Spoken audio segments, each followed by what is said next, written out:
जय श्री कृष्णा। राधे राधे साथियों। आपका अपने YouTube channel Avani Sindhi point पर स्वागत है। अगर आप चैनल पर नए हैं तो चैनल को सब्सक्राइब कीजिए। हम हिंदी साहित्य का इतिहास पढ़ रहे थे, जिसमें आदिकाल, भक्तिकाल, रीतिकाल पूर्ण कर लिया है। आधुनिक काल में भारतेंदु काल भी पूर्ण हो चुका है और द्विवेदी काल का एक छोटा सा वीडियो डाल दिया है। आज हम द्विवेदी काल पूरा कर लेंगे। राय देवी प्रसाद पूरण, इन्होंने धाराधर धावन शीर्षक से कालिदास के मेघदूत का हिंदी में अनुवाद किया था। कालिदास के ऋतु संहार का ब्रज भाषा में अनुवाद तो किया था सिरदर पाठक ने, और धाराधर धावन शीर्षक नाम से मेघदूत का हिंदी में अनुवाद राय देवी प्रसाद पूरण ने किया। रसवाटिका पत्रिका का प्रकाशन किया। इनकी रचना है स्वदेशी कुंडल, मृत्युंजय 1904 में, राम रावण विरोध 1906, वसंत वियोग 1912 ईस्वी में। ये ब्रज भाषा काव्य परंपरा में के बहुत ही प्रौढ़ कवि थे। ये बात किसने कही है? आचार्य रामचंद्र शुक्ल ने। अगले कवि हैं रामचरित उपाध्याय। द्विवेदी युग के प्रमुख सूक्तिकार हैं।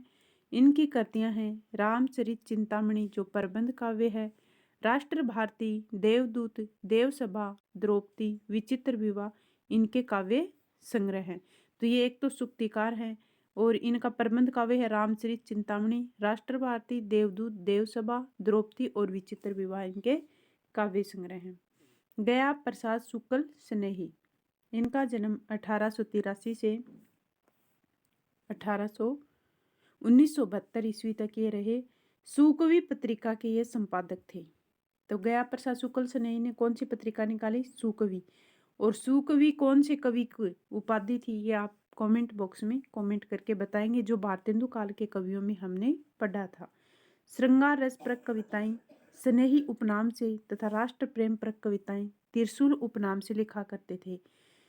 तो इनसे इनके बारे में पूछा जाए कि श्रृंगार रस की जो कविताएं थी वो तो स्नेही उपनाम से, और जो कविताएं राष्ट्र प्रेम से संबंधित थी वे त्रिशूल नाम से कौन लिखा करते थे? गया प्रसाद शुक्ल स्नेही।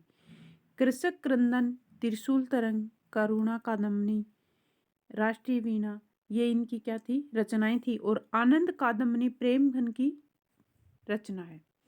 अगले कवि हैं राम नरेश त्रिपाठी। ये 1889 से 1962 ईस्वी तक रहे। हिंदी में बाल साहित्य के जनक माने जाते हैं, यानी हिंदी में बाल साहित्य लिखा राम नरेश त्रिपाठी ने। बाल पत्रिका वानर का संपादन किया।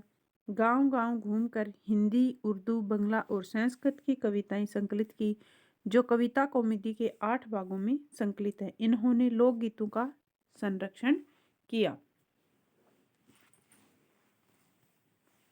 इनकी रचनाएं हैं मिलन, पथिक, सोपन जो प्रबंध काव्य हैं, मानसी इनका फुटकल कविताओं का संग्रह है। ये कौन थे? राम नरेश त्रिपाठी। लोचन प्रसाद पांडे मुकुटधर पांडे के अग्रज थे, यानी उनसे बड़े थे। इनकी कृतियां हैं मेवाड़ गाथा, पद्य पुष्पांजलि। मेवाड़ गाथा में चित्तौड़ के राणा भीम सिंह के त्याग की कथा वर्णित है। लाला भगवान दीन ये बनारस हिंदू विश्वविद्यालय में हिंदी के अध्यापक थे। हिंदी शब्दसागर का संपादन किया। विद्यार्थियों के लिए रामचंद्रिका, कवि प्रिया, दोहावली, कवितावली, बिहारी सतसई आदि की टीकाएं लिखी। इनकी रचनाओं में वीर बालक, वीर छत्राणी और वीर पंचरतन प्रमुख है। पंडित गिरधर शर्मा नवरतन झालरापाटन के निवासी थे। इनकी कविताएं सरस्वती में प्रकाशित होती थी। राजपुताने से प्रकाशित होने वाले पत्र विद्या भास्कर का इन्होंने संपादन किया। रविंद्रनाथ ठाकुर की कृति गीतांजलि का हिंदी अनुवाद किया। तो गीतांजलि का हिंदी अनुवाद किसने किया था?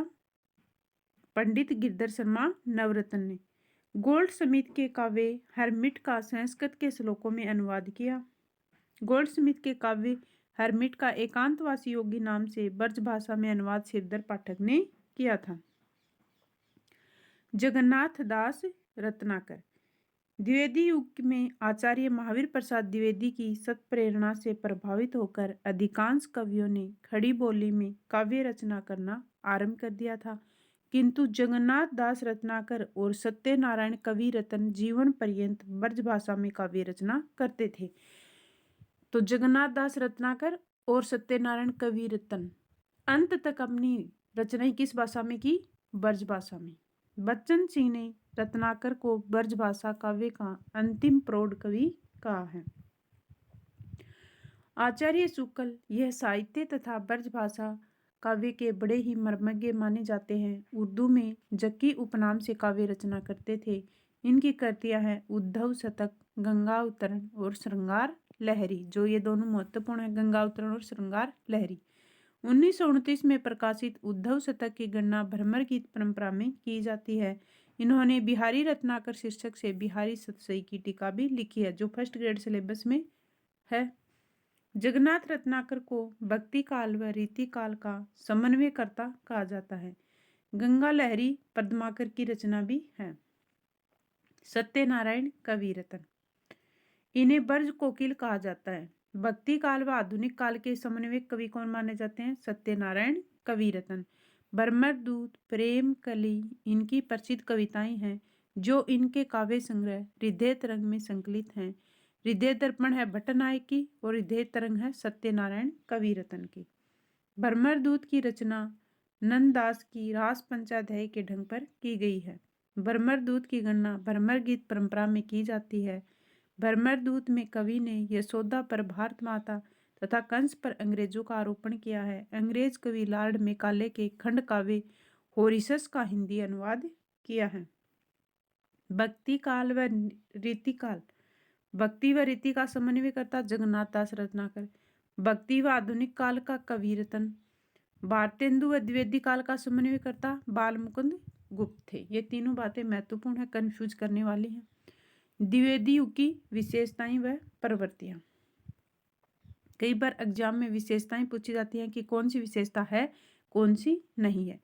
इतिवर्तात्मकता थी, राष्ट्रीयता की भावना थी, अतीत का गौरवगान, उपदेशात्मकता थी, नैतिकता व आदर्शवाद था, नीरसता व शुष्कता थी इनके काव्य में।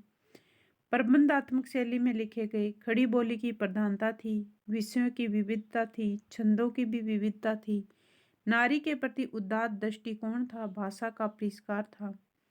द्विवेदी युग के प्रमुख कवि महावीर प्रसाद द्विवेदी, सिरदर पाठक, नाथुराम शर्मा शंकर, अयोध्या सिंह उपाध्याय हरिओद, मैथिली शरण गुप्त, राय देवी प्रसाद पूरण, रामचरित उपाध्याय, गया प्रसाद शुक्ल स्नेही, राम नरेश त्रिपाठी,